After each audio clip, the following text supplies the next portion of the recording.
I'll walk you through the most common reasons for this problem and how to solve them step by step. Let's get started. The first thing to check is whether the email associated with your PayPal account is confirmed. To do this, 1. Log into your PayPal account. 2. Go to Settings in the top right corner. 3.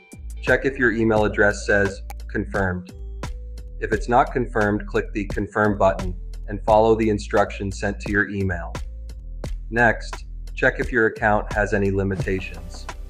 Go to the PayPal Resolution Center, which you'll find in the menu bar. If there are any unresolved issues or required actions, complete them to lift the limitations.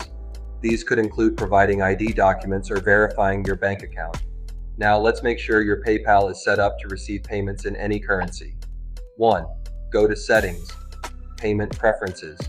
2. Check the currency settings and enable the option to automatically accept payments in different currencies. For those using PayPal for business purposes, such as on e-commerce websites, ensure your API integration is working properly.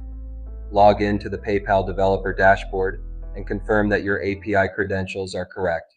You can also test transactions using the PayPal Sandbox environment. If none of these steps work, it's time to reach out to PayPal support. You can contact them through their help center or even on Twitter for quick responses. And that's it.